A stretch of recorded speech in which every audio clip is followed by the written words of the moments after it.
Hello, Taurus, and welcome to your November 2024 tarot card reading. Now, real quick before we get started, I wanted to quickly announce that I have listed on my website a 2025 year ahead overview Zoom session with me. So it'll be one-on-one, and we'll pull tarot cards and we'll take a look at the transits that are coming up and how they're connecting with your chart and what you can expect for the upcoming year.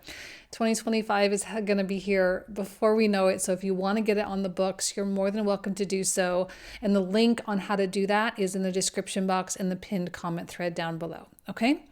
All right, let's go ahead and get started here, Taurus. What is it that you need to know for? Okay. All right. Well, we have sweetness. Well, that's good. Hopefully you're being treated well. Chances are you're treating other people well in your own way. And maybe there are some really good things coming your way. What I like about this is that it's really soft. It's a very non-abrasive quality. Sweetness is gentle and kind, and there's a lot of giving there. So it all in all feels like a warm energy to start the reading off with, which is great. All right, so what else does Taurus need to know for the month of November 2024? Luck is on your side. Well, that's a really nice combination that you have. It does feel like there are big changes imminent at this point with Pluto moving into Aquarius. I think personally there might be a lot of global stuff going on, especially if you're here in the US. Of course, we have the election and everything. But personally, it does seem like you're likely going to start experiencing some substantial breakthroughs. And maybe in certain areas where there have been blockages, where you felt really stuck, where you have felt like incapable or whatever, that all seems like it's going to start to fade. And it probably is going to come from not only an internal sense that things are going really well for you, but also like the fact that externally things are starting to happen. Like there are actual changes, there are actual manifestations actualizing. And you're going to start to say, this seems to be working. This methodology that I've been using, this mindset, this whole whatever that I've been doing, it's been working. And I think the more you get on that spiral, the more and more likely it is that you're going to attract more opportunities and therefore more luck. Okay. And again, the universe seems to be offering you some good things with this sweetness card. So it's definitely a good sign.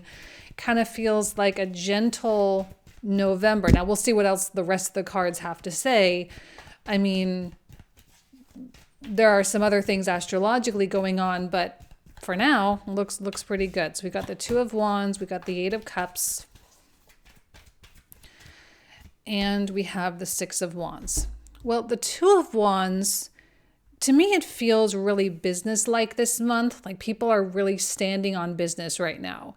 And you're focused, you're determined, you're really turning away a lot of the distractions, especially being Scorpio season. Obviously, the season is opposite of you. So you're going to feel the pull of the sun a little bit, or maybe a lot.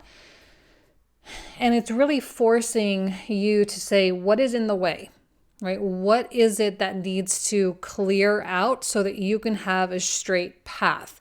Now, because you have such positive oracle cards that came out, I don't know that this process is going to be especially difficult. I don't know that this is going to be especially, convoluted or complicated. It's just a matter of saying, well, this is in line and this is not. Cut and dry. You let it go. And then you stay really focused, as focused as you can. The Two of Wands is a highly creative energy, but it's usually creation through visualization, showing up every day. It's more persistence based. It is you fully embodying this person that you see yourself as on a daily basis. So you can start small with it. If it's just like, cleaning up clutter around the house, you can do that. Or if it's big, it's like, okay, I'm going to be, going to the gym every day, or I'm going to be doing this every day. I'm going to call that person. I'm going to show up to that party. I'm going to do all these things that might be a challenge, but it's just who you want to be. So I do think you have to ask yourself who you want to be. The fact that you have these positive cards coming out suggests that you're getting a little bit of a backwind and the universe is kind of pushing you along, especially with the Eight of Cups here, as a suggestion that now this is not an easy card, by the way, the Eight of Cups. It's not just like, oh, you're moving on and that's it. That Eight of Cups is really hard, okay? Because we're leaving something that is stable and secure and something that we know is working and something that we know we can do. And we're kind of heading out into a deeply mysterious moonlit place.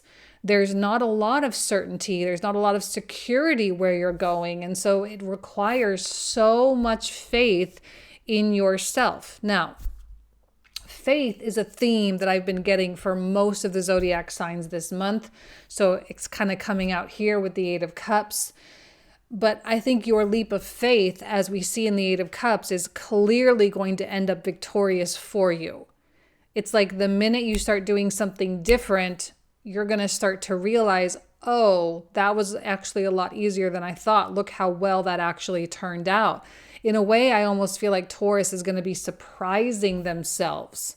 You're going to be surprising yourself with, again, the sweetness. It's like the ease of everything. I mean, this is hard, but it's not usually so, like if you were leaving these Eight Cups and moving towards something disastrous, then that would be awful, right? And I might be like, oh, maybe don't do that. But this is a victory and success. Like you're leaving these Eight Cups behind. You're leaving this world, this state of being behind, and you're starting to like gain some momentum here where maybe there hasn't been a lot of momentum, but it's because you are treating this so seriously. It does feel quite serious. Like these cards feel playful to me. So when you approach your dreams seriously, then the universal playfulness will start to kick in. And that universal playfulness is going to help you. It's going to open doors. It's going to put you in the right rooms. It's going to show you the right things so that you can proceed as needed or as necessary. The thing I like too about the Six of Wands is it's not always all just about your own personal success, but it's like there are other people around you cheering you on, a lot of other people that absolutely want to see you succeed. They want to celebrate you. And hopefully you have, even if it's a small network of people, even only one or two people, as maybe it's a spouse and a parent or something like that. But it doesn't have to be a giant group, but to have a group of people that supports you in that way can kind of make that more enjoyable. And it's like you're doing it for them. You're doing it for not only for yourself, yes, but also for them too, to show them that it is possible, to show them that they can do it too. And the fact that they're celebrating you means that you'll celebrate them, that you're all in this together, And it's like you can lift each other up. And I think, Taurus, you're in a position where as you succeed, you will be able to help other people succeed too. You do seem like you're trailblazing a little bit, so it seems like you're at the front of the line. So maybe, maybe it's within your family, maybe it is within your friend group, or you're the first in the industry to do something, I don't know what it is, but there does seem to be this trailblazing, front of the line leadership energy coming through these three cards as well. You're being bold is what I'm saying. We have the Knight of Wands. I love this. This is a Sagittarius card with a new moon in Sagittarius moon card. Sagittarius, as we know, is ruled by Jupiter. And that Jupiterian energy is expansive and abundant and prosperous. For you, that's in the second house, so that does have a lot to do with your self-esteem, your self-worth, your finances, and enhancing your talents and your skills. Now,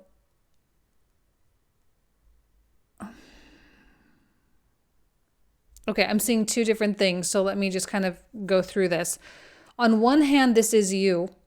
This is you running away from, not running away, as you're not avoiding, you're not in denial or whatever. You're not actually running away. You're just moving on from your Eight of Cups. And there is a degree of enthusiasm, even though it's hard to do that. There is an enthusiasm there. The Knight of Wands is a knight, meaning he is a warrior, and there is strength, and there is that desire to kind of go to battle. So Taurus, it does feel like you are ready and willing to go to battle for what you want. Astrologically, I don't know, did I mention this already? I'm sorry if I'm repeating myself. Astrologically, we have 3 really big transits. There's a lot of stuff actually happening in November, but 3 big ones to pay attention to. Okay, Pluto coming into Aquarius for the last time into your 10th house. We also have Saturn stationing direct on the 15th. So Pluto's on the 19th. Saturn is on the 15th. So that middle November time frame, we are going to feel that energy shift a little bit more, okay? We also have Mars come into Leo. Now, he's not retrograding yet, but he is in pre-shadow and he will be retrograding in Leo. And for you, he's coming over that 4th house cusp as well. So 10th house Pluto, 4th house Mars in opposition, Mars pre-shadow, it's a very intense astrological situation that we have. So we are all kind of needing to be personal warriors. We are needing to put on that armor and kind of get on the battlefield, and we kind of need to push. And again, there's a lot of discomfort here with the 8 of Cups, okay? So on one hand, this knight is you. On the other hand, I also kind of feel like it's someone else. And they're kind of running away from you, the Emperor, okay? Now, in that this is someone else, kind of separate it from how it's you, all right? 2 aspects here, 2 lenses rather. This feels like someone not reliable, and I don't know that it's because they are not invested in your life or whatever, but I don't know that they really have a place in what you're building. I don't know that they want to have a place in what you're building. To me, the knight feels a little slippery, especially compared to an emperor, where an emperor is not slippery at all. An emperor is stable and secure. And I often see this as a very Taurian energy. I know that it's technically an Aries card, but it feels very Taurian to me, because it is so strong and so authoritative, and it kind of mirrors the Hierophant, which is the Taurus card, quite a bit. And it feels like you're in your authority, you're in your power. So even though this 8 of Cups is quite uncomfortable as it is, I think there is a part of you that knows that you're heading toward this victory here. There's a part of you that knows that the universe has got your back. Now, your faith may have been wavering recently, but I don't know. It's like you don't really have a choice but to be faithful right now. That's usually what happens with the 8 of Cups. We don't really, there's really not a lot of, you can be not faithful, but that's also not going to really help you in any way, shape, or form. So that's just a waste of energy. So you might as well be faithful. You might as well believe that the universe is going to kind of pick up the slack a little bit and just kind of go for it. Now, this person, they've got their own battles and they have their own path and they have their own things. And so I don't know how invested they can really be in what you have going on. And it might be that this is something that does need to be eliminated, or that this is something you are walking away from. This is something that feels very temporary. It was never meant to be permanent anyway. It feels like feels fleeting or transient in your life. It was never anything that you were meant to get attached to or something. And so I see this Emperor just kind of letting the Knight of Wands leave. It might be a person, but it might not be. It could be a myriad of things. And when I see the Lovers, the very first word that always comes to mind is choice. Because choice and the choices that you're making are coming from a fully integrated version of you, which the Emperor is. There's a nice internal balance going on. There's not a lot of internal conflict. Usually your head and heart are saying the same thing. Keep in mind that just because your head and heart are saying the same thing does not mean that is easy. Although, because usually there are decisions and actions that have to back that up. Like when you say you want something, and your head and heart are both screaming yes. But if you look around at your external world and it's conflicting, and your mind might say, well, we got to really accommodate that. We have to make sure that we don't, lose that. We have to hang on. We have to keep it going. We need the security. We need this. We need that. We need whatever. But ultimately, still your mind is like, yeah, but I want to go the other direction. Okay, so when we have that coherence, we need to make sure that we're not fighting against the coherence and just kind of clinging to what we know. Because if you're clinging to what you know, it kind of feels like you're trying to hang on to a fistful of water, which is what the Knight of Wands kind of feels like. It's like you're hanging on to something you were never meant to hang on to. So there does have to be a release of that. And again, your focus and determination and hard work of the Two of Wands is going to play a major role here, because it's going to keep you from thinking about all the things you could be thinking about that would scare you. Okay, because we're not trying to exert time and effort and energy on fear. We're trying to exert time and energy and effort toward our victories, toward success, toward introducing the new chapter of our lives. But it does seem like the universe is asking you to do something difficult with that Eight of Cups. And you're going to notice that things kind of start to slip through your fingers here. That's okay. It's Scorpio season. There's supposed to be elimination during this time. We're not meant to acquire all this stuff necessarily. Okay, even here, Four of Swords, it feels like you have a peace of mind about all of it. King of Coins, there's the Taurus court card, and then the Six of Swords. I kind of like that we only, we got a couple of major arcana, but the Emperor is in the very center. Like, it's not a very major arcana heavy reading, which means your success is truly going to be found in the day-to-day and found in how you handle one situation after the next. Now, you can have a big vision, obviously, but right now it's not about the big environment. Right now it's about small steps. It's like one rung on the ladder and that's it.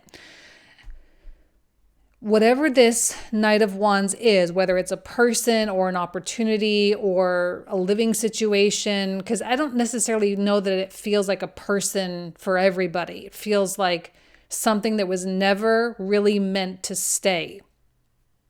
You were never meant to permanently be here. And a big part of you knows that, which is why the Four of Swords came out. You know it. You know that you are going to just have to let this walk out the door. Okay? And because this is also a part of you, and it's your optimism and your sense of adventure. But again, a warrior, even the Emperor is a warrior. He literally has his armor on underneath his robes. So this means you are going to have to fight. You are going to have to exert that effort. But you have, like I say, that big push from behind with the universe, the universal influence here. And I love the King of Coins coming out as well. I love him because he's you, and he's the authentic, truest part of you. Like, this is what I'm saying with the Lovers card. I don't see you sacrificing who you are. In fact, I see you becoming more and more and more of who you are. And you're becoming more whole, more cohesive. Your head and heart are becoming more in alignment on not even that, but head, heart, and gut, all three of them, right? Those three intelligence centers that we have are coming more and more into alignment on a moment-to-moment basis. And I think there's an element of pride and dignity with everything, which is why the Eight of Cups is so relevant and important, because you're doing this from a place of self-respect. That's the second theme that has been emerging throughout many of the Zodiac readings this month. It's faith and self-respect. And I'm going to tell you right now that Eight of Cups, moving away from those 8 cups, moving away from that comfort zone, whatever it is, whatever known world you have, is the greatest sign of self-respect you can possibly give to yourself and to the world and to the universe. Because you know that the life that you're wanting to build and the level of lifestyle that you want to live is beyond where you have been. See, this is the thing with Pluto coming into Aquarius, and we saw so much change, or at least so much desire for change this year in 2024, generally speaking, because Pluto came into Aquarius a long time ago, and then it was in there for most of the year until September. So it was only in Capricorn for a couple of months. But it was almost as though we were on hold and waiting until this is done. Well, it finishes on the 19th for good. So once it comes into Aquarius, finally, we can now just say there is no going back. And there's not ever going to be any going back. And there is only a future ahead of me. And that this is an entirely clean, blank slate. And with the Six of Swords, we're leaving the choppy waters behind and moving toward a more peaceful environment, especially with the sweetness card. It's like the universe is going to be quite generous for you, Taurus. But there's even work here with the Six of Swords in that he is paddling, he's rowing that boat, he's got people that he's responsible for. There's a lot of, Six Swords, there's lessons and all the things you've learned about failures and success and everything. So there is a journey ahead, but it does seem like one that's going to take you really high, victory and success, the Emperor, the King of Coins. I mean, we're not dealing with like minor league stuff. This is major league business, major league changes, big, powerful changes. And I'm wondering if there isn't going to be something that kind of comes into your consciousness too. I'm saying this because of the angel or the divine being in this card. It almost feels as though some kind of a light bulb turns on where you realize something, or you figure something out, or you put your faith in something, and suddenly there's an ascension or a leveling up in a meaningful way. Now, the full leveling up may not happen only in November. It might just be the beginning of this leveling up, but it seems like you are being pulled up nonetheless. That head, heart coherence, head, heart, gut coherence, that whole the Trinity all coming together. It's like when you know, please do not waste time trying to convince yourself that the old is worth it. This is not the time for that. Astrologically, it's just not. And I'm going to tell you something else, because next year in 25, Saturn is coming into this conjunction with Neptune. And when I say trying to hang on to a fistful of water, that is going to be like all of 25 and even on into 2026. Like, it's going to be so hard to hang on to all that structure that we've had in our life. This astrology right now is just kind of getting us kind of warmed up and saying, look, this is going to be a whole period where the entire infrastructure of your life, there's a complete overhaul going on. Yes, Pluto in Aquarius is revolutionary, but we're really just kind of at the beginning of this too. And it really started back in 2020 with the Pluto-Jupiter, Pluto-Saturn conjunctions. And it's not really going to be done until 2026, I would say. This is like a long period of transformation, but we're kind of getting to that point where we're starting to realize we have to, something big and revolutionary does have to occur if we actually want to fully level up. Okay. All right, Taurus, we are going to pull out a whole bunch of new cards, like 27 more cards, 3 cards per card.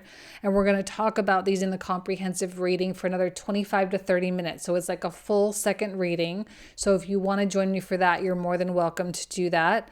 Link in the description box in the comment thread down below, like always. So let's go ahead and get started here. We're going to start by opening up the Two of Wands. So what is it that we need to know here about the Two of Wands? Page, the World. I'm loving the World this month. It's so appropriate. And the Tower. And now for the Eight of Cups, Seven of Cups, Ace of Cups, Seven of Coins, Six of Wands, another page, Nine of Cups. Beautiful. And there's the Strength card. Not surprising. The Fool.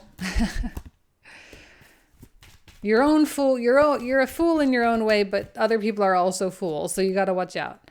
Eight of Swords and Justice, Death. I'm loving Death this month as it's a Scorpio card. Four of Swords again. King of Cups. Five of Wands. Seven of Swords. Three of Wands. Now for the Four of Swords. King of Swords. I'm definitely seeing the fierceness. This deck, always these kings, it gives me so much intensity when the kings show out. 10 of coins. King of coins on top of 10 of coins. It doesn't get more Taurian than that, okay? Three of Swords to be expected with the Eight of Cups and another Emperor. We have a Nine of Wands, another Page, and a Nine of Coins. All right, beautiful, Taurus. So this is where we're going to pick up in the comprehensive. So if you want to join, you are more than welcome. Thank you so much. Have an amazing month, and I'll talk to you soon.